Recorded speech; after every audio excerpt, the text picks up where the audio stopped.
Isa ka bang babae? Panoorin mo ang video nito hanggang sa uli. Hi mga idol, ako si Doc Doms.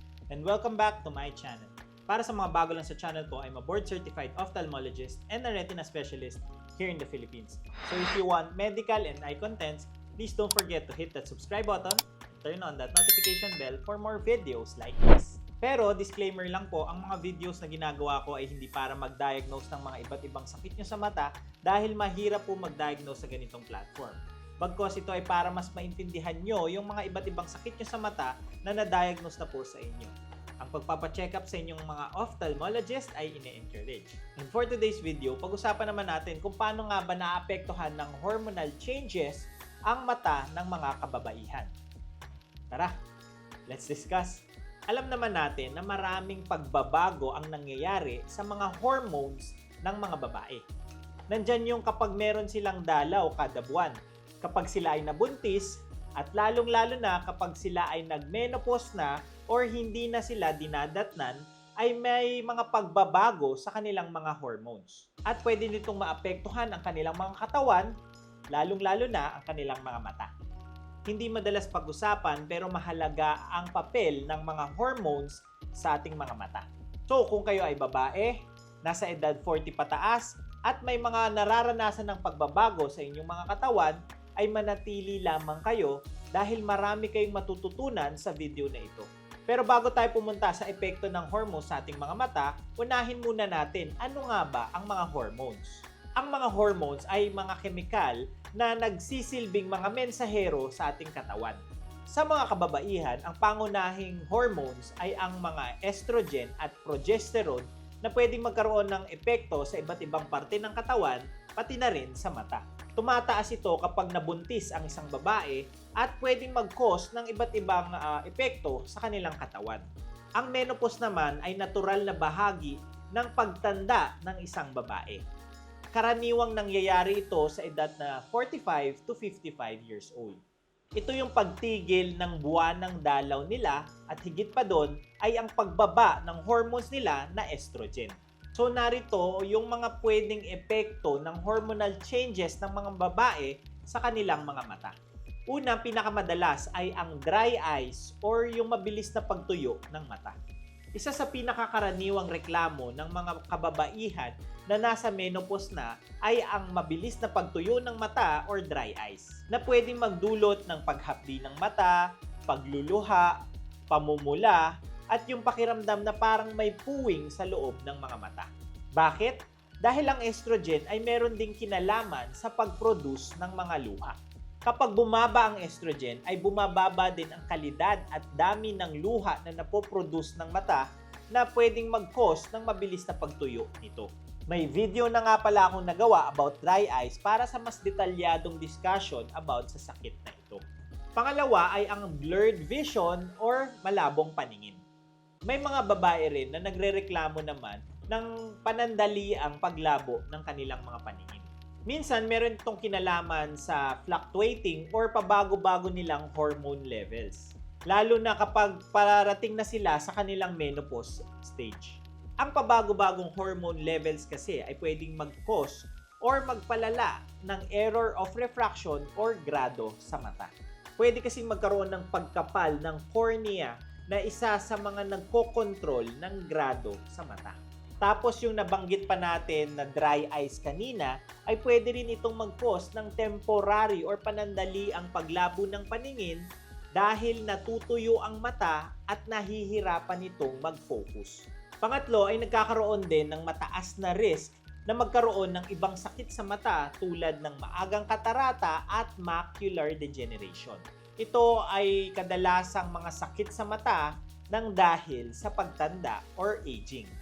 Ito ay long-term effect naman dahil merong mga pag-aaral na kapag bumaba na ang iyong estrogen ng matagal, lalo na kung ikaw ay menopause na, ay pwede itong mag-cause ng mas maagang katarata at macular degeneration. Ito ay dahil daw ang estrogen ay may protective property na antioxidant at anti-inflammatory na kayang protektahan ang ating mga mata mula sa pagkakaroon ng maagang katarata at age-related macular degeneration. Bukod sa mga sakit na ito, ay pwede rin magkaroon ng mataas na chance na magkaroon ng sakit na tinatawag na glaucoma. May mga pag-aaral na nagsasabi na mataas daw magkaroon ng sakit na glaucoma sa mga postmenopausal na kababaihan. Ang hormones din kasi ay may epekto din sa blood flow at pressure sa loob ng mga mata na importante sa sakit na glaucoma. Kapag meron ka namang diabetes at naapektuhan na ang iyong mga mata at nagkaroon ka ng sakit na diabetic retinopathy, tapos ikaw ay nagbuntis, ay pwede itong mas lumala. Kapag masyado kasing mataas ang sugar mo ng matagal na panahon at hindi ito nakokontrol, ay pwede itong magkaroon ng epekto sa ugat or blood vessels ng mga retina at pwede itong maging fragile or marupok at mag-leak or tumagas. Tapos yung pagtaas ng hormones during pregnancy ay pwedeng mas magparupok at mas mag-cause ng pagtagas ng mga ugat na ito. Kaya napaka-importante na ma-check ang iyong mga mata kung ikaw ay may diabetes at balak mo or alam mong buntis ka na. May mga videos na rin akong nagawa about sa mga iba't ibang sakit sa mata na ito na pwede nyo na rin panoorin. So, paano maalagaan ng mga kababaihan ang kanilang mga mata? Siyempre, una dyan ay magkaroon kayo ng regular check-up. Kung kayo ay babae at nasa edad na 40 years old na, lalo na kung meron na kayong nararamdaman sa inyong mga mata, ay dapat hindi na kayo nagdadalawang isip na magpa-check up pa. Magpa-check up kayo kahit walang nararamdaman, kahit at least once a year or isang beses sa isang taon. Marami kasing sakit sa mata or pagbabago dito na pwedeng mangyari during sa mga hormonal changes na ito na kailangan mabantayan para maagapan kung magkaroon man. Pangalawa ay gumamit ng mga artificial tears or lubricant na eye drops. Malaking tulong ito lalo na sa mga nagkakaroon ng dry eyes or mabilis na pagtuyo ng mata. Pero mas mainam pa rin na magpa-check up muna sa inyong mga ophthalmologist para mabigay yung tamang gamot para sa inyo. Number 3 ay yung importansya ng hydration at healthy diet. Uminom na sapat na tubig at kumain ng mga masusustansyang pagkain, lalo na yung merong omega-3 fatty acids na pwedeng makatulong sa mga may dry eyes. Ito ay pwedeng makita sa mga isda tulad ng salmon. Ayon kasi sa mga pag-aaral ay nakakatulong ito sa tear production or pag-produce ng luha para maiwasan yung pagtuyo nito. At makakatulong din ang proteksyon mula sa UV rays ng araw sa pamamagitan ng pagsuot ng mga sunglasses na may UV protection o di kaya ay sombrero. Nakakatulong ito para hindi mapalala ang mga epekto ng araw or damage na pwedeng maidulot nito tulad ng maagang katarata at macular degeneration. Kaya sa mga kababaihan, ang pagbabago sa inyong mga katawan at hormones ay hindi dapat katakutan. Isa itong natural na bahagi ng inyong mga buhay. Pero habang napagdadaanan nyo ito, ay dapat protektahan nyo rin ang inyong mga katawan, lalo na ang inyong mga mata. Kung may nararamdaman ng kakaiba, ay huwag mag-atubiling magpa-check up sa inyong mga ophthalmologist.